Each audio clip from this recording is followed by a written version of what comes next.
Hola, soy Jim Staley de Passion for Truth Ministries. Estoy muy contento que estén conmigo hoy. Hoy estaremos indagando en uno de los más populares libros de la Biblia y hasta probablemente uno de los más malentendidos libros de la Biblia, y es el libro de Gálatas. Es un libro que fue escrito justo después o justo durante el tiempo que Pablo escribió el libro de Romanos. Entonces hay mucha terminología similar que se encuentra en el libro de Gálatas, igual como en el libro de Romanos. Pero antes de comenzar, no vamos a comenzar exactamente en el libro de Gálatas, porque como he dicho, una de las cosas que es increíblemente importante si queremos entender alguna clase de libro, es de descubrir cuál el contexto es, quién es el autor, quién es el recibidor del autor, qué era lo que creían, de dónde vienen y francamente para dónde es que van. Entonces, en la actualidad vamos a empezar en Primera de Pedro 1:1. Y eso nos dará a nosotros una pista de quién esta gente de Gálatas en verdad eran, y luego tomaremos un paso al lado de introducción para dar contexto de quién esta gente son. Es tan crítico el entender quiénes son las personas que están en Gálatas a las cuales Pablo les habla, porque si no sabemos quiénes son ellos, vamos a absolutamente redefinir en el texto quién creemos que ellos son, lo cual puede drásticamente afectar el resultado. Entonces, empecemos. Si usted quisiera ir conmigo en su Biblia a Primera de Pedro, capítulo 1, versículo 1, leeremos esto. Dice: Pedro, apóstol de Jesucristo, y nos vamos a referir a él en esta serie como Yeshua el Mesías. Yeshua es simplemente su nombre en hebreo y yo prefiero que me llame por mi nombre, entonces llamémoslo a él por el de él. Pedro, apóstol de Yeshua el Mesías, a los expatriados de la dispersión en el Ponto, Galacia, Capadocia, Asia y Bitinia, elegidos según el previo conocimiento de Dios Padre por la obra santificadora del Espíritu, para obedecer a Yeshua el Mesías y ser rociados con su sangre. Que la gracia y la paz os sean multiplicadas. ¿Sabía usted? Hay unas increíbles pistas aquí. Aquí mismo en los primeros 2 versículos de Primera de Pedro, lo cual nos va a ayudar a descubrir quién estas personas son en el libro de Gálatas. Tanto es que aquí dice que ellos son expatriados, que están dispersos en todas estas ciudades, y Galacia aparentemente es una de estas ciudades en las que estas personas en particular están dispersos, o esparcidos. Tu versión a lo mejor use la palabra esparcidos. Después sale con este muy extraño término, el cual ha causado mucha controversia, y es elegidos. Dice, son elegidos según el previo conocimiento de Elohim, o Yahweh. Entonces, ¿no cree usted que es muy, pero muy importante y muy necesario que descubramos exactamente quién estas personas son? Porque número 1, son elegidos y número 2, son expatriados. Entonces, esos 2 términos son términos opuestos en el lenguaje bíblico.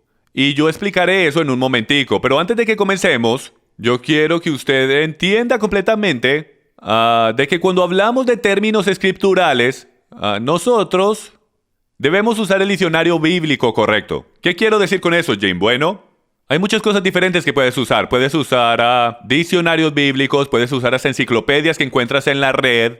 Tú puedes usar cualquier cosa que tú quieras para que te ayude a encontrar la definición correcta. Pero yo les voy a someter a ustedes que nosotros usamos el mismo y exacto diccionario que los apóstoles y los discípulos que escribieron el Nuevo Testamento usaron. ¿Y sabía usted que han recientemente descubierto este nuevo diccionario del primer siglo que los discípulos usaron? E increíblemente es llamado el Tanakh, el Antiguo Testamento. Esa era la única escritura que estaba disponible cuando Gálatas fue escrito, cuando el libro de Gálatas fue escrito. Tanto es importante que usted entienda que cuando el Nuevo Testamento fue escrito, estamos hablando de 40 a 60 a 90 o más años después de la muerte de nuestro Mesías, que estas palabras fueron escritas. Entonces, cuando Timoteo dice, o cuando Pablo dice, que toda escritura es buena para enseñar, para corregir y para instruir en justicia, solamente hay una escritura disponible en ese tiempo, y esa es el Antiguo Testamento, la Torá, los profetas y los dichos. Entonces, nosotros nos vamos a estar refiriendo cuando definimos cosas, lo cual es crítico cuando estamos haciendo hermenéutica bíblica, de definir exactamente lo que el autor trata de decir. Solamente usaremos las definiciones con las que ellos crecieron y el único diccionario que ellos tenían, lo cual es el Antiguo Testamento. Entonces, primero que todo, una de las palabras que necesitamos describir o definir es expatriados. Otra palabra es dispersos. y la otra palabra es elegidos. Entonces, y literalmente podemos hacer toda una serie con estas tres palabras. Entonces, lo que yo voy a hacer es que yo los voy a referir a ustedes de nuevo a una enseñanza que yo hice, la puedes encontrar en nuestra página passionfortruth.com y se llama Crisis de Identidad. Esa es la más fundamental, más crítica enseñanza de todas las escrituras. No podrás entender 2/3 de la Biblia porque estará sellado a tu entendimiento si tú no entiendes la enseñanza de Crisis de Identidad. Entonces los animo a que la vean. Les voy a dar un poco de resumen para poder entrar al libro de Gálatas y caminar a través de él, y así podrán entender mejor para dónde vamos con esto. Ok. Expatriados, dispersos y elegidos. Sostenga ese pensamiento porque volveremos a todo esto. Ok, yo ahora mismo voy a tratar de dibujar el país de Israel en mi linda y hermosa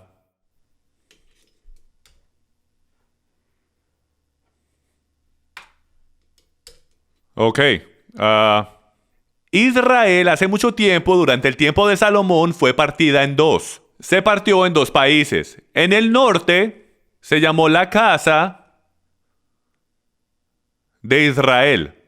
Ahora, originalmente Israel era compuesto de 12 tribus. Tenías las 12 tribus, las cuales componen a todo Israel completo, las 12 tribus juntas.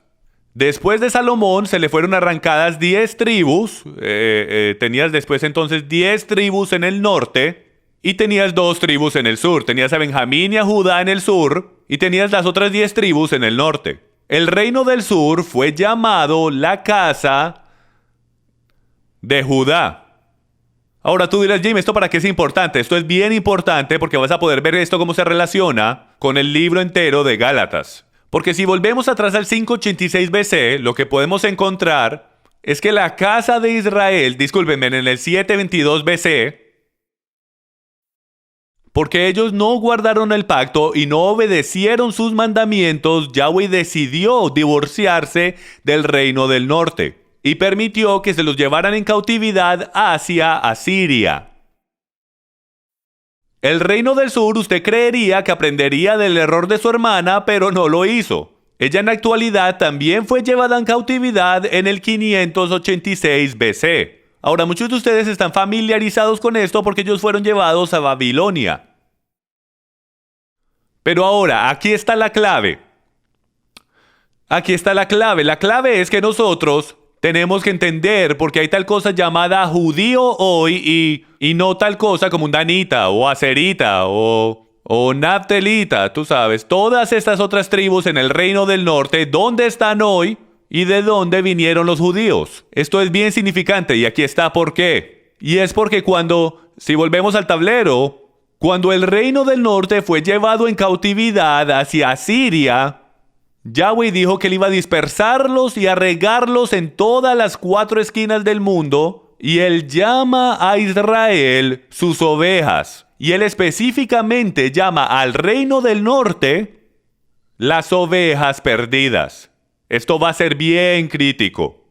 Entonces las ovejas perdidas son llevadas hacia Siria y son regadas por toda la tierra conocida en ese tiempo, por lo cual terminaron dispersos en las 4 esquinas del mundo y nunca regresaron. El reino del sur, la casa de Judá, por lo contrario, después de 70 años en cautividad, se les fue permitido que regresaran a Jerusalén. ¿Por qué es esto tan importante? Porque la única razón por la cual tenemos judíos hoy es porque el reino del sur regresó. La palabra judío viene de Judá, no viene de la palabra Dan, ¿ok?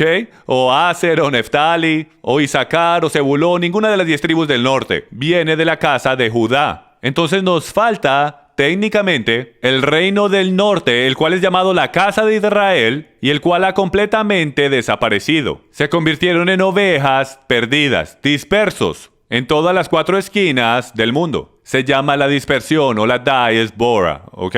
Entonces yo quiero que recuerden eso porque cuando entremos en el libro de Gálatas esto va a ser bien importante. Ahora, aquí está el gran problema. Y es que Yahweh tiene una ley en la Torah que dice que si tú te divorcias de una mujer, si un sacerdote se divorcia de su esposa por adulterio, él no se puede volver a casar con ella. Eso está en contra de la Torah. Por ninguna razón lo puede hacer. Él en la actualidad tiene que morir para que ella ya no esté bajo la ley de adulterio y pueda casarse con otra persona legalmente. Entonces, cuando llegas al Nuevo Testamento, tenemos y esto es llamado el misterio del Antiguo Testamento. Y es el hecho de que el reino del norte fue divorciado. ¿Cómo es que se va a arreglar todo esto? Muy simple y en resumen, y pasé hora y media yendo por esto en crisis de identidad. Pero en resumen, Yahweh, el esposo, tiene que venir a morir por su esposa. Tanto es que Yeshua dijo que él solo vino por las ovejas perdidas de la casa de Israel, porque él vino a morir por su esposa, para hacerla libre de la ley de adulterio, para que cuando él se levantara de los muertos, ella tuviese la oportunidad de casarse con él otra vez. Y ese matrimonio es el de la cena de las bodas del Cordero, de ese es que se trata. Entonces, cuando tú entras en el Nuevo Testamento, tú vas a poder ver este concepto de las ovejas perdidas, la parábola de los 99, el hijo pródigo, no tiene nada que ver con lo que nosotros pensamos que se trata, y tiene todo que ver con que él tiene dos naciones, dos varas en Ezequiel 37, dos árboles que fueron separados de un árbol de olivo, uno cultivado y el otro silvestre, y él los está injertando de nuevo juntos como un hombre nuevo de Efesios capítulo 2. De eso es que todo se trata, señoras y señores, de la conexión entre la casa de Judá con la casa de Israel en la mano del Mesías. ¿Ok? Entonces, mientras caminamos las Escrituras y vamos a través de esto, lo tenemos que entender y lo tenemos que mantener en la parte de adelante de nuestras mentes. Tanto es, déjeme hago una pregunta. De todas las epístolas de Pablo, y Pablo era un rabino, y él era apóstol a los que él llama gentiles, es muy crítico que usted entienda que el reino del norte era llamado las ovejas que viven entre los gentiles. Escuchen esto, dice en Jeremías 50:17, Israel es como una oveja perdida, perseguida por los leones. Y Micaías 2:12 dice, ciertamente os reuniré a todos, oh Jacob, ciertamente recogeré al remanente de Israel. Los agruparé como ovejas en el aprisco, como rebaño en medio de su pastizal, harán gran estruendo por la multitud de hombres. En Ezequiel 11:16 dice, por tanto así dice el Señor Dios, aunque yo los he echado lejos entre los gentiles, aunque yo los he dispersado por las naciones, sin embargo seré para ellos un pequeño santuario en las tierras a donde han ido. Entonces, gigantesca clave aquí, cada vez que ves la palabra disperso o expatriado, se está completamente hablando del reino del norte. La mayoría de las veces, 95% de las veces se está hablando del reino del norte. Entonces ahora, tomemos ese concepto, vamos a moverlo al Nuevo Testamento y cuando volvamos otra vez a Primera de Pedro, cuando llegamos a Primera de Pedro y dice Pedro, apóstol de Yeshua el Mesías, a los expatriados. La palabra ahí es goim, a esos que son gentiles, a los gentiles dispersos en el Ponto, Galacia, Capadocia, Asia y Bitinia. La clave es dispersos. En el momento que veamos la palabra dispersos, no puede estar hablando de nadie más que del reino del norte. Y la clave para entender eso, o la prueba es que la próxima palabra es elegidos. Si ven, como dije en el principio, si vamos a entender las escrituras, las tenemos que definir por las escrituras. Y las únicas escrituras disponibles era el Tanakh, el Antiguo Testamento, lo que llamamos el Antiguo Testamento, las escrituras hebreas. Y las únicas personas que eran llamadas los elegidos en todas las escrituras es Israel. Y las únicas personas elegidas y dispersos y divorciados eran el reino del norte. Entonces, lo que estamos encontrando aquí en el libro de Primera de Pedro nos está dando una clave bien grande, que la gente en Galacia eran lo más probablemente nada más que las 10 tribus del norte que fueron divorciados del pacto y se volvieron gentiles. Entonces hay dos clases de gentiles. Señoras y señores, están los gentiles, los cuales son verdaderos paganos, y la palabra gentil significa fuera de pacto. Esos están fuera de pacto y nunca fueron israelitas. Y después tenemos los que acabamos de descubrir en Ezequiel, los gentiles israelitas, los israelitas que se convirtieron gentiles. Entonces ambos de ellos están fuera de pacto. Ahora, aquí hay otro pedazo de información que es muy importante que usted entienda, y es que en el primer siglo, la casa de Judá, los judíos del día, los cuales eran llamados Israel porque no había más nada que la casa de Judá, ellos no soportaban a los gentiles israelitas porque ellos estaban fuera de pacto, y para ellos eso era como que ellos eran perros, bestias salvajes o animales de 4 patas. Y ellos tenían leyes y decretos que prohibían a cualquier gentil, pagano o no, que pudiese entrar al pacto.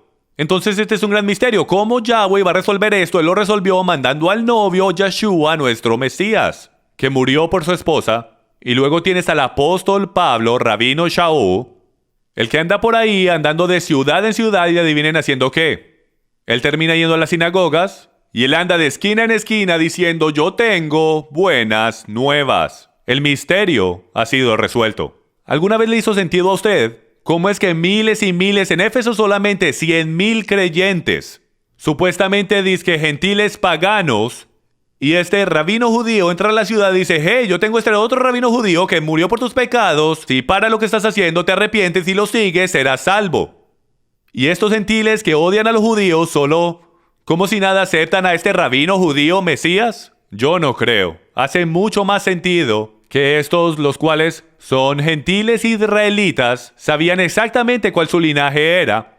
Y ellos sabían exactamente de qué era lo que él hablaba y se volvieron muy buenas nuevas, porque ahora ellos ya no eran separados y dispersos de las promesas de Dios ni fuera de pacto, porque ya tenían la manera de volver al pacto. Y eso era lo que iban a hacer, iban a volver otra vez al pacto, a través de las buenas nuevas. Las buenas nuevas eran de que la maldición fue abolida, tú ya no estás bajo la ley de adulterio y puedes regresar hacia el pacto. Ahora, yo sé que eso era una introducción bien larga y me disculpo, pero es tan crítico mientras caminamos por esta serie. Para el entender el libro de Gálatas se tiene que entender primero a quién fue escrito. Entonces comencemos. Gálatas capítulo 1 versículo 1. Yo estaré leyendo y espero que todos ustedes me estén siguiendo con sus propias Biblias. Dice: Pablo apóstol, no por parte de hombres ni mediante hombre alguno, sino por Yeshua el Mesías, y Dios el Padre que lo resucitó de los muertos. Y todos los hermanos conmigo a las iglesias de Galacia. Gracia y paz a vosotros de Dios el Padre y el Señor Yeshua el Mesías, quien se dio a sí mismo por nuestros pecados para librarnos de este presente siglo malo, conforme a la voluntad de nuestro Dios y Padre, a quien sea la gloria por los siglos de los siglos. Amén. Me maravillo que tan pronto hayáis abandonado. Entonces, él les da una introducción bien rápida y luego los empieza a reprender, ¿ok? ¿A cuánto les gustaría que este fuera su pastor? Él sí que va al grano. Me maravillo de que tan pronto hayáis abandonado al que os llamó por la gracia de Mesías, para seguir un evangelio diferente. Que en realidad no es nuestro evangelio, o sea, ninguna buenas nuevas, solo que hay algunos que os perturban y quieren pervertir el evangelio del Mesías. En pocas palabras, el evangelio del Mesías, ¿qué es lo que es? Sabemos por el misterio que hubo una maldición puesta en la humanidad, especialmente la esposa. Ella no podía regresar porque ella quebró la ley. Y las buenas nuevas eran que la penalidad de la ley había sido pagada. Entonces el término bajo la ley, el cual vamos a descubrir en un solo momento, pero el bajo la ley que viene de Romanos no es diferente de lo que significa hoy cuando usted está bajo la ley. Y es cuando usted hace algo mal. Cuando usted está bajo la ley, no solo significa que usted está bajo su jurisdicción, sino que usted también está bajo su castigo. Entonces, si tú haces algo mal, estarás abajo, estarás completamente bajo su poder. Ahora él dice en el versículo 8, pero si aún nosotros o un ángel del cielo os anunciar otro evangelio contrario al que hemos anunciado, sea eso anatema. Como hemos dicho antes, también repito ahora, si alguno os anuncia un evangelio contrario al que recibisteis, sea anatema, o sea que son eternamente condenados, porque se están empezando a ir de lo que Pablo compartió con ellos, lo cual es las buenas nuevas. Porque busco ahora el favor de los hombres o de Dios, o me esfuerzo por agradar a los hombres. Si todavía trato de agradar a los hombres, no soy un siervo de Yeshua. Porque quiero que sepáis, hermanos, que el evangelio que fue anunciado por mí no es según el hombre. Pues ni lo recibí de hombre ni me fue enseñado, sino que lo recibí por medio de una revelación directo de Yeshua, el Mesías. Vosotros habéis oído acerca de mi antigua manera de vivir en judaísmo, de cuán desmedidamente perseguía yo la iglesia de Dios y trataba de destruirla. Y como yo avanzaba en el judaísmo, mucho más de mis compatriotas contemporáneos, pues yo mostraba mucho más celo por las tradiciones de mis antepasados. ¿Entendieron eso? Eso es muy importante. Ahí está el celo por la ley y luego las tradiciones de los ancianos, dos partes diferentes. Pero cuando Dios, que me apartó desde el vientre y me llamó por su gracia, tuvo bien revelar su Hijo en mí, para que yo le anunciara entre los gentiles, los goim, no consulté a ningún hombre, ni subí a Jerusalén a los que eran apóstoles antes que yo, sino que fui de inmediato a Arabia y regresé otra vez a Damasco. Entonces 3 años después, subí a Jerusalén, estoy en el versículo 18, si están leyendo conmigo, para conocer a Pedro y me quedé con él 15 días. Pero no vi a ninguno de los otros apóstoles sino a Jacobo, el hermano del Señor, el cual es Santiago en nuestra Biblia, el presidente del concilio. En lo que os escribo, os aseguro delante de Dios que no miento. Después fui a las regiones de Siria y Cilicia. Pero todavía no era conocido en persona en las iglesias de Judea, que eran en Mesías, sino que solo oían decir, estoy preparando todo, solo estamos leyendo para meternos en la carne de todo. El que en otro tiempo nos perseguía, ahora predica la fe que en un tiempo quería destruir. Y glorificaban a Yahweh por causa de mí. Ahora en el capítulo 2, dice, después de 14 años, subí otra vez a Jerusalén, esta vez con Bernabé, llevando también a Tito. Subí por causa de una revelación y les presenté el evangelio que predico entre los gentiles. Pero lo hice en privado a los que tenían alta reputación, para cerciorarme de que no corría ni había corrido en vano. Por una de las cosas que Pedro fue acusado era de que él era un vaquero, alguien que no estaba bajo autoridad, alguien que no se sometía a sí mismo a ninguna autoridad o a ninguna examinación. Y creo que ahora mismo todos podemos ver muy claramente a través de sus escrituras que él es muy directo. Él definitivamente va a decir lo que él piensa, exactamente como lo piensa y cuando él lo piense. Pero él también es, y él reconoce el poder de unidad, él reconoce la mano derecha de hermandad, él reconoce que el no ir a Jerusalén y el analizar a través de sus mentes y asegurarse que estén en el mismo equipo, eso va a lastimar el mensaje del Padre. Entonces dice, subí por causa de una revelación y les presenté el evangelio que predico entre los gentiles, pero lo hice en privado para asegurarse que no corriera en vano. Versículo 3, pero ni aun Tito que estaba conmigo fue obligado a circuncidarse, aunque él era un griego. Ahora, un momentico. ¿Cómo es que ahora brincamos a circuncisión? Él acabó de decir que él fue a Jerusalén porque él recibió una revelación de Yeshua de ir allá. Y él quiere asegurarse de que él no corra la carrera en vano. Y ahora parece que nos falta algún tipo de información, porque de un momento a otro él dice, pero ni aun Tito fue obligado a circuncidarse, aunque él era griego. Ahora, yo no sé si nos falta información o no, pero sí parece que estamos entrando en medio de una conversación. ¿Pero qué significa esto? Porque últimamente eso es lo más importante. ¿Qué significa cuando dice, pero ni aun Tito que estaba conmigo fue obligado a circuncidarse aunque él era griego? Algo que es importante saber cuando lidias con los apóstoles de Pablo es que hay una batalla que está sucediendo. Tanto es, 2/3 del Nuevo Testamento es sobre esta batalla, incluyendo Hechos capítulo 15. Lo cual es la batalla del qué significa ser salvo. ¿Qué significa en la actualidad tener salvación y cómo la consigues? Porque en el primer siglo habían 7 pasos para hacerse converso al judaísmo y a veces tomaba hasta más de un año para hacerlo y ellos creían que ellos eran los únicos que tenían salvación. Y por supuesto su definición de salvación es muy diferente que nuestra definición de salvación, pero ellos creían que eran el único pueblo escogido y hacerse al judaísmo era la única manera de hacerse ese pueblo escogido. Entonces había un gran desacuerdo entre Pablo y los rabinos de qué significa el ser salvo. Había un grupo de circuncisión que eran parte de los creyentes en Yeshua del primer siglo y ellos creían que no solo tenías que creer en Yeshua, pero como muchas religiones hoy, muchas sectas del cristianismo, ellos creían que tenías que hacer algo más. Y el algo más de ellos era que tenías que jugar por sus reglas. Tú tenías que continuamente hacer las tradiciones y doctrinas de los ancianos. Y tú tenías que ser circuncidado y guardar toda la ley de Moisés para ser salvo. No como una manera de caminar en justicia o del caminar en tu salvación o un estilo de vida. Ellos definen salvación en el hacer todas estas cosas que la ley nos dice que tenemos que hacer, lo cual todos sabemos que es imposible de hacer. Nadie lo puede hacer perfectamente y no hay manera de que tú alguna vez puedes ganarte tu salvación por hacer algo. Nuestra salvación depende en Yeshua solamente. El guardar los mandamientos es solo la manera de demostrarle que lo amamos, ¿ok? Entonces lo que está pasando es que en el momento que Pablo entra por la puerta, imagínense, ellos ya creen que él es un vaquero y en el momento que entra por la puerta le caen encima y le empiezan a decir que él no está haciendo lo que ellos quieren que haga. Y él les dice, nosotros no estamos obligados, nosotros ni siquiera vamos a remotamente darles un minuto para que nos traten de convencer de que tenemos que ser circuncidados en orden de ser salvos. Y él dice, ni aun Tito fue obligado a circuncidarse.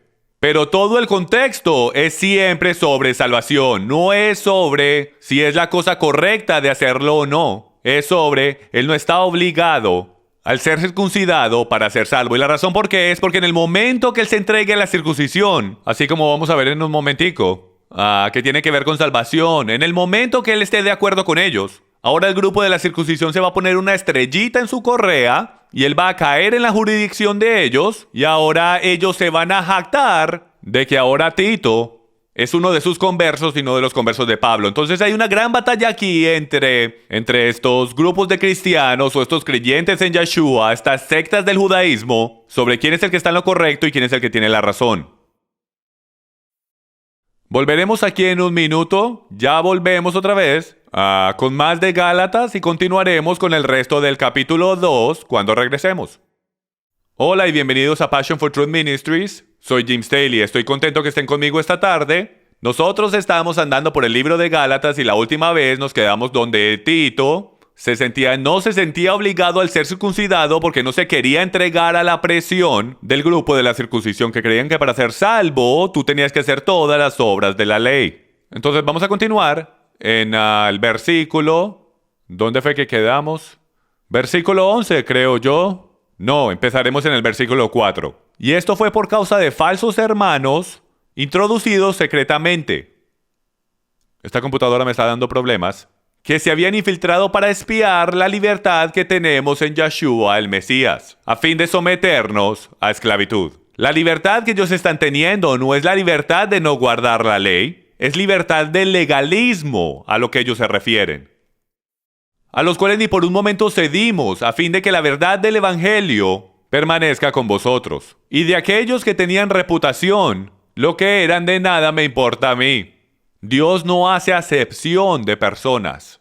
Pues bien, los que tenían reputación, nada me enseñaron, sino al contrario, al ver que se me había encomendado el predicar el Evangelio a los gentiles, igual como a Pedro se le había dado la tarea de predicarle a los judíos. Pues Yahweh, que obró con Pedro eficazmente en su apostolado a los judíos, obró eficazmente también conmigo en mi apostolado a los gentiles. Santiago, Pedro y Juan, que eran considerados como columnas, nos dieron a mí y a Barnabé la diestra de compañerismo al reconocer la gracia que se me había dado, el poder que yo tenía para que nosotros fuéramos a los gentiles. Ellos estaban de acuerdo que fuéramos a los gentiles y ellos a los judíos. Solo nos pidieron que nos acordáramos de los pobres, lo mismo que yo estaba deseoso hacer. ¿Por qué? Porque recordarse de los pobres es amor, compasión y es la fundación de toda la ley.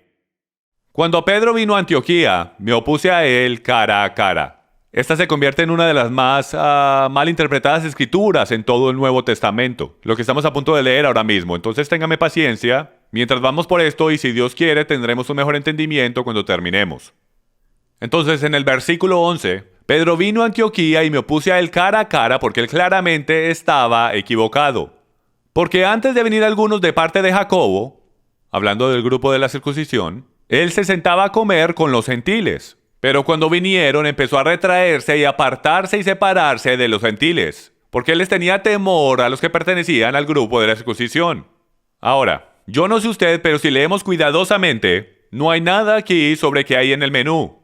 No hay nada aquí que dice qué es lo que comieron, cómo lo comieron, o dónde fue que comieron. Y ciertamente que no hay ninguna referencia de que ellos estén comiendo algo impuro. Sin embargo, yo he escuchado maestro tras maestro, pastor tras pastor, usar este versículo y decir, escucha, mira, Pedro está en la actualidad comiendo calamares y langosta aquí y sándwiches de jamón con los gentiles. Él literalmente ha escuchado a pastores decir esto, cuando en ningún lado en esta escritura dice que era lo que estaban comiendo. Lo que dice es que él está comiendo, que él solía comer con los gentiles. Entonces es muy importante saber, para ayudar el contexto, que había una ley oral que los judíos tenían que decía que no tenías permiso de congregarte con esas personas que ellos consideraban ser impuros. Ni siquiera podías atravesar la puerta de la casa de ningún gentil, o tú serías impuro. Era llamado ilegal. Eso iba en contra de su ley. No iba en contra de la ley de Yahweh, la Torá. Era en contra de su ley oral, y de eso es todo lo que se trata Hechos,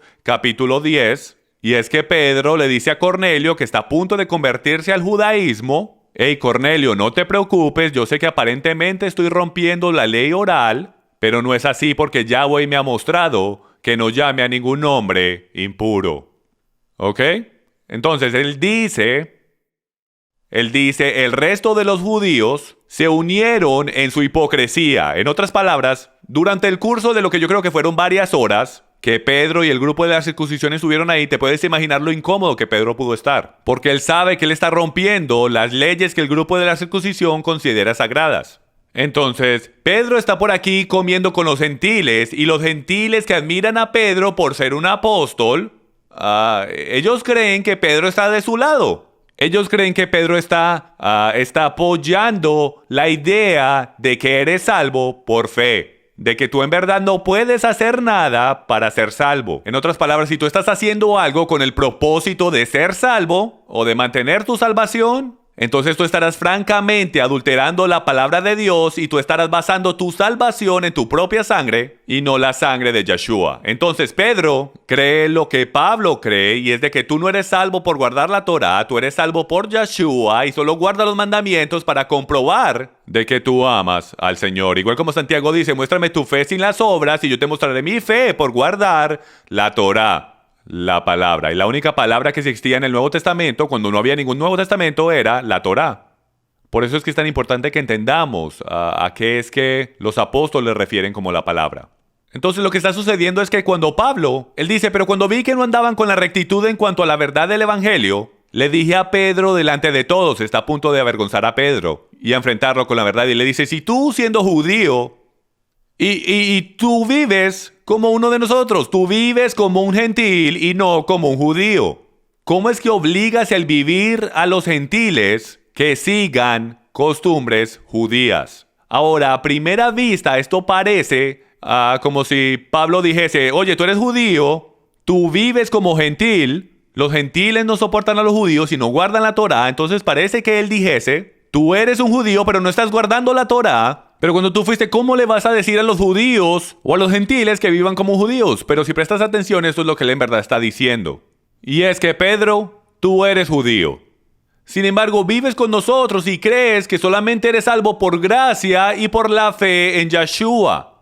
Pero por el tú levantarte de la mesa y fuiste y te sentaste con tus amigos de Jerusalén, el grupo de la circuncisión, porque tú vives bajo temor, tú vives bajo el espíritu de temor, la acción que acabaste de tomar está insultando a la misma gente que te ofrendió tu mano derecha de hermandad. Tú les estás diciendo a ellos que ellos no son salvos. Porque en el momento que tú te levantaste de la mesa y tú fuiste al grupo de la circuncisión, tú ahí, con tus acciones, tú hablaste mucho más claro con tus acciones que lo que alguna vez lo has hecho con tus palabras. Tú literalmente estás diciendo que estás de acuerdo con el grupo de la circuncisión de que tú no te debes unir con los gentiles creyentes en Yeshua. Y en el momento que hiciste eso, tú solo cambiaste lados y ahora te has vuelto en un hipócrita. En un día, por unirte con los gentiles, tú les estás diciendo que tú crees que eres salvo por fe. Y en el mismo día te cambiaste de lado al grupo de la circuncisión y estás diciendo que no estás salvo por fe, que tú eres salvo guardando la Torá. ¿Cómo es que posiblemente te llames judío? Vivir como los creyentes gentiles viven, en libertad de Yeshua, guardando la Torá solamente y no las leyes orales. ¿Cómo es que tú te cambias de lado y en el momento que tú te cambias de lado tú estás convenciendo a los gentiles conversos que guarden las costumbres judías? No la Torá. Tú los estás haciendo creer que no son salvos y que en la actualidad tienen que guardar las leyes orales judías. Tú eres un hipócrita. Por eso es que él dice en el próximo versículo, sabiendo tú que el hombre no es justificado por las obras de la ley, sino mediante la fe en Yeshua. También nosotros hemos puesto nuestra fe en Yeshua para que también nosotros seamos justificados por la fe en Yeshua y no por las obras de la ley. Puesto que por las obras de la ley nadie será justificado, nadie se salva por observar la ley. Nadie se salva por guardar la ley. Entonces, Pedro, ¿cómo es que te cambias de lado de esta manera y les enseñas a los gentiles o les dices a los gentiles que no son salvos y que solamente son salvos por seguir la ley? Tú tienes que escoger en qué lado vas a estar, Pedro. Y esa es la razón por la cual Pablo se enojó tanto. Y es porque estos creyentes gentiles, ellos admiraban a Pedro, ellos confiaban en Pedro. Y Pedro les está haciendo mal. por el cambiarse de lado. Tenemos que saber lo que creemos y estar firmes. Porque Dios no nos dio un espíritu de temor, más un espíritu de poder, amor y dominio propio. Algo con lo que Pedro aparentemente tiene problemas. Y por eso es que Pablo lo está exponiendo. Yo espero que usted entienda esta escritura en particular un poco mejor. Él no está diciendo que Pedro está diciendo que ya no tenemos que guardar la ley de Dios. Él simplemente le está diciendo que él es un hipócrita. ¿Ok? Está bien, continuemos. Versículo 17. Pero si buscando el ser justificados en Yeshua, el Mesías, se hace evidente que hemos sido hallados pecadores. ¿Es Cristo entonces ministro de pecado? ¿Recuerdan en 1 de Juan 3:4 que dice que el pecado es la transgresión de la ley? Entonces vamos a leerlo de esa perspectiva. Entonces mientras buscamos el ser salvos en Mesías, se hace evidente que no vamos a poder guardar toda la ley, que en la actualidad nosotros vamos a ser transgresores de la ley. Si se hace evidente que nosotros somos transgresores, ¿significa eso que Yeshua promueve romper la ley? Por supuesto que no. Básicamente, como lo diría Pablo, es de ninguna manera. Yeshua no promueve romper la Torá. En verdad que no puede ser más claro, en mi opinión. Él dice, si yo reedifico lo que en otro tiempo destruí, yo mismo resulto transgresor. ¿Qué está diciéndole aquí? Pues mediante la ley, yo morí a la ley a fin de vivir para Dios. Saben, yo solía ser un apologista cristiano y yo tomaba esta escritura para decir, escuchen, Pablo antes guardaba la ley. Y él está diciendo que si yo vuelvo a guardar la ley y creo en la Torá, estoy comprobando que soy un pecador. Para nada. El contexto entero es sobre qué significa el ser salvo. Porque recuerden, tenemos que recordar quién está hablando, a quién le está hablando y de qué están hablando. Ya establecimos que todo el libro de Gálatas revuelve alrededor de qué significa ser salvo. Y probablemente también los otros libros de Pablo. Entonces todo el contexto es sobre qué significa ser salvo. Entonces Pablo antes creía que tú eras salvo por todas las obras de los fariseos y todas las tradiciones rabínicas. Entonces él está diciendo, si yo regreso y reedifico esa doctrina que en otro tiempo destruí, él básicamente dice, yo estaré removiendo la sangre del Mesías que está cubriendo mi pecado. Y yo compruebo que soy un transgresor y ahora sí que la ley me matará. Porque la ley busca el destruir a cualquiera que la quiebre. La única razón que la ley no te mata si tú eres un creyente en Yeshua es porque para la ley tú ya estás muerto. Si tú fuiste crucificado con Cristo, tú ya estás muerto. Pues mediante la ley yo morí a la ley, lo voy a explicar ahora mismo, a fin de vivir para Yahweh. Yo he sido crucificado con el Mesías. Y ya no soy yo el que vive, sino Cristo en mí.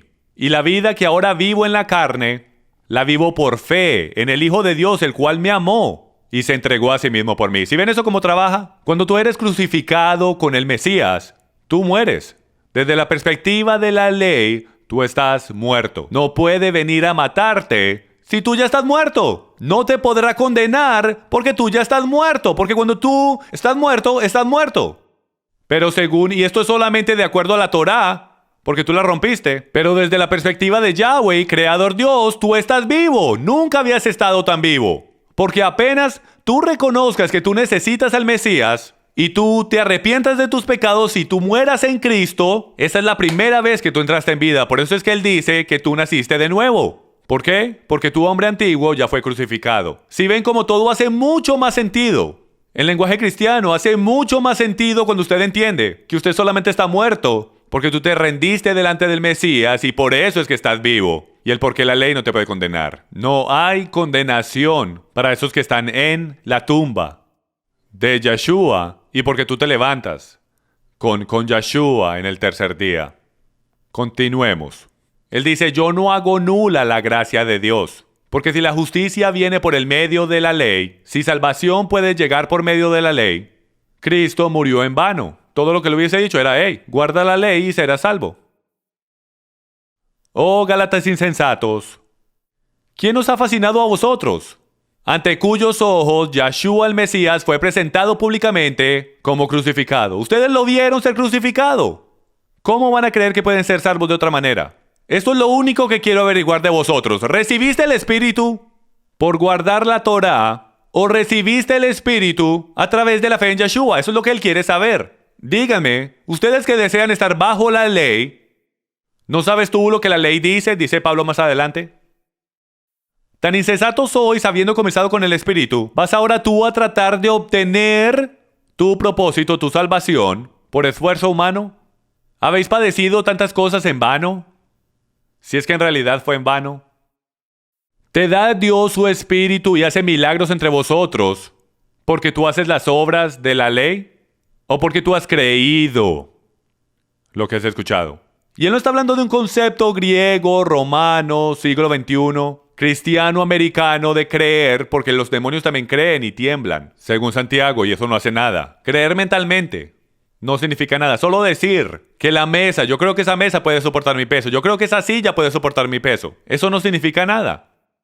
Tú comprobarás tu sistema de creencia cuando te sientes y pongas tus pies encima de la mesa. Cuando tú crees que en verdad esa silla te puede soportar. Eso sí es verdadera creencia hebrea. Y es cuando confías y obedeces. Y él dice, considera a Abraham. Él creyó a Dios y le fue contado como justicia. ¿Qué quiere decir cuando dijo que le creyó a Dios?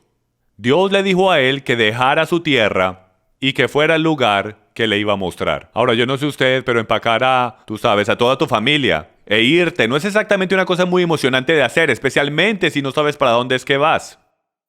Pero él lo hizo, él recogió todo lo suyo, él amarró todo lo suyo a sus camellos y empezó a caminar por el desierto. Él le creyó a Dios. Él comprobó que le creía a Yahweh en el momento que empezó a empacar. Eso es creer, señoras y señores, ese es el creer hebreo. Tú compruebas lo que tú mentalmente estás creyendo por el hacer de algo. Santiago tiene la misma y exacta definición. Cuando él dice, muéstrame tu fe, sin obras, y yo te mostraré mi fe por mis obras. Sabed que los que son de fe, esos son hijos de Abraham. Los que hacen son hijos de Abraham. Y la Escritura, previendo que Dios justificaría a los gentiles por la fe, anunció de antemano las buenas nuevas a Abraham. Todas las naciones serán benditas en ti. Así que los que son de fe son bendecidos con Abraham, el hombre de fe. Porque todos los que dependen en las obras de la ley para salvación, recuerden que ese es todo el contexto, están bajo maldición. ¿Por qué? Porque está escrito, maldito todo el que no continúa y permanece en cada una de las cositas escritas en el libro de la ley. En el momento que te comiste las galletas sin permiso cuando eras pequeño, tú quebraste la ley si puedo. Tú eras condenado a muerte en el primer pecado que tú creaste, que tú hiciste. Tú eras maldecido y no había forma de salirse de eso. Versículo 11 lo hace bien claro. Claramente, nadie es justificado ante Yahweh por la ley. Nadie se salva por la ley. Porque los justos vivirán por fe. La ley no está basada en fe. Es un sistema de instrucciones de cómo mantenerte de estar maldecido. Son bordes. Tanto es, yo siempre doy la analogía de un paraguas. Si tú estás en una tormenta de lluvias, un paraguas cae bien. Les voy a someter a ustedes que desde que Adán pecó hemos estado en una gran tormenta de lluvia fuerte. Una terrible tormenta. Y el paraguas es la ley de Yahweh. Son las instrucciones de Yahweh. Son las barandas que Él estableció para estar seco y estar mojado. Y no es la culpa del paraguas si tú decides salirte de debajo de él e ir a caminar en la lluvia. Tú no puedes mirar atrás y decir, la ley es atadura, la sombrilla es atadura y esa es la razón por la cual estoy mojado, emparamado y ahora mismo tengo neumonía. No, cuando te quedas debajo del paraguas, tú estarás seco, tú estarás contento, tú estarás cómodo y estarás seguro. En el momento que decidas ir a través de las barandas y sientas esas gotas de la lluvia, eso es lo que la ley está diseñada a hacer, es demostrarte los límites para que tú puedas ser bendecido. Ese es todo su trabajo. Lo que nosotros hemos hecho es que hemos dicho que es una maldición. Hemos dicho que lo santo es profano y llamamos a lo que es profano santo. Entonces, ¿cuál es el propósito de la ley? Versículo 19. Fue dada por causa del pecado. Entre más pecado, lo más que necesitamos saber cuáles los límites son. Fue añadida a causa de las transgresiones hasta que viniera la descendencia, a la cual había sido hecha la promesa, ley que fue promulgada mediante ángeles por mano de un mediador. Ahora bien, un mediador no es de una parte solamente, ya que Dios es Ahad, ya que Dios es uno. ¿Qué es lo que le está diciendo aquí? La ley fue puesta en efecto hasta la descendencia, y todos sabemos que la descendencia es Yeshua. Entonces, estamos diciendo, o esto aquí está diciendo que la ley fue hasta Cristo, así como él dice más adelante en Gálatas. De nuevo, pensamos como griegos, pensamos así. Líneas rectas en la línea de tiempo. La ley está aquí, Cristo está aquí, Yeshua está aquí. La ley fue puesta hasta la descendencia y ya no más. Pero eso no es lo que le está diciendo. Estamos hablando de autoridad y él nos va a dar unos grandes ejemplos en unos minutos en el próximo capítulo sobre la transferencia de autoridad. Que la ley tiene autoridad sobre el hombre mientras que él esté en vida. Entonces la ley tiene autoridad sobre ti hasta que el Mesías aparezca. Hasta que el sheriff entre por la puerta, la ley es la que tiene autoridad. Pero después que el sheriff entre por la puerta, la ley ya no tiene autoridad. No significa que no tiene su lugar en nuestras vidas, no significa que el manual de instrucciones no es real, significa que ya no tiene más autoridad sobre ti. Versículo 21. Aquí vamos. ¿Es entonces la ley contraria a las promesas de Yahweh? De ningún modo. Porque si se hubiera dado una ley capaz de impartir vida eterna, entonces la justicia ciertamente hubiera dependido de la ley.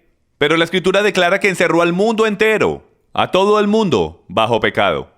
Entonces, ¿por qué todos estamos encerrados bajo pecado? Porque todos hemos pecado y quedado cortos a la gloria de Yahweh.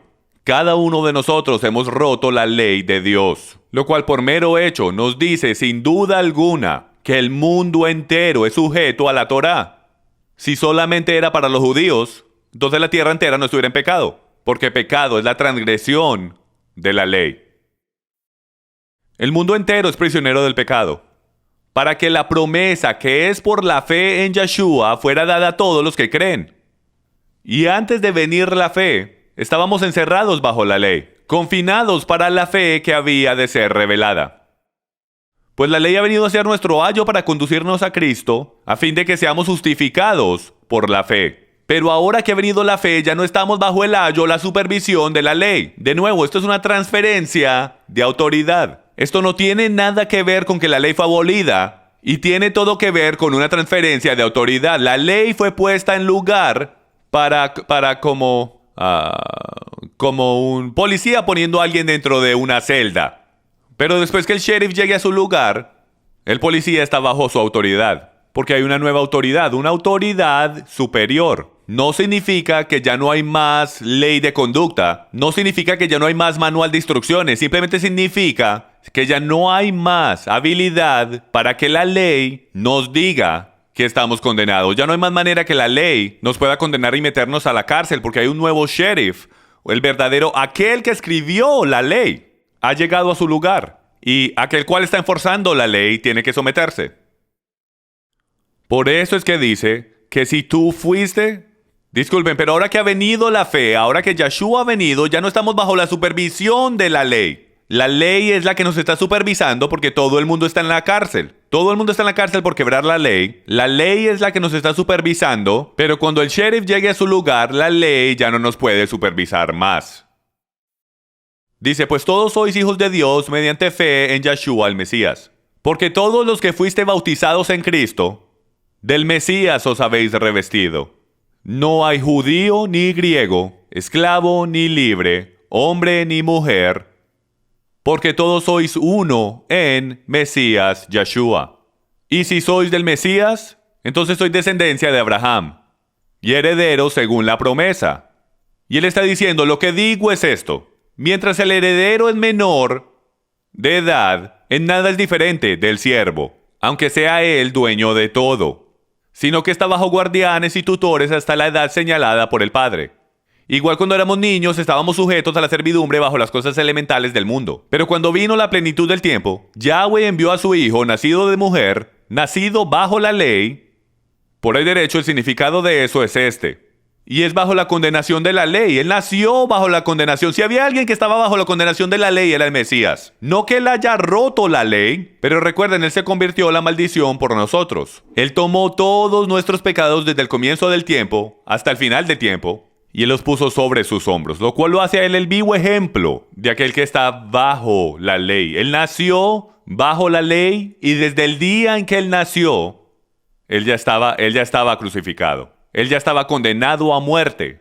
por las deudas de nuestros pecados, las cuales Él iba a estar pagando. Él iba a redimir a esos que estaban bajo la ley, bajo la condenación de la ley, para que recibiéramos la adopción de hijos. Y porque sois hijos, Dios ha enviado el Espíritu. Pero en aquel tiempo cuando no conocías a Dios, discúlpenme, Dios ha enviado el Espíritu de su Hijo a nuestros corazones, el Espíritu que clama, Abba Padre. Por tanto, ya no eres siervo, tú ya no eres un preso. El sheriff te ha hecho libre. Sino que ya eres hijo. Y como ahora eres hijo, Dios te ha hecho heredero. Pero en aquel tiempo cuando no conocías a Dios, eras siervos de aquellos que por naturaleza no son dioses. Pero ahora que conoces a Yahweh, o más bien conocidos por Yahweh, ¿cómo es que volvéis otra vez a esos débiles e inútiles principios? ¿Deseáis volver a estar esclavizados? ¿Deseáis volver a estar esclavizados por ellos otra vez? A observar los días, meses, estaciones y años. Señoras y señores, Él no está diciendo que estos gentiles están volviendo otra vez al judaísmo. Ellos nunca sirvieron a Dios. Ahí mismo dice que ellos sirvieron a otros dioses en sus cultos. Y todos los cultos tienen sus sabbats y sus lunas nuevas y sus días festivos. Él está diciendo, ustedes estuvieron esclavizados por este sistema religioso por aquí. Si tú crees en este sistema religioso, por estos grupos religiosos que creen que usted solamente es salvo haciendo algo aquí, ahí no hay diferencia que cuando eres esclavo a las cosas de por acá. No regresen otra vez a los principios elementales de este mundo de esclavitud y legalismo. Crean en Yeshua el Mesías de que eres salvo por gracia a través de fe, y así tú no te podrás jactar como ellos lo hacen, pensando que pueden ser salvos por las cosas que ellos hacen. Yo creo, señoras y señores, que debemos volver a la verdad. Y yo les agradezco que hayan tomado el tiempo de ir a través del libro de Gálatas conmigo hoy. Soy Jim Staley con Passion for Truth Ministries. Dios los bendiga.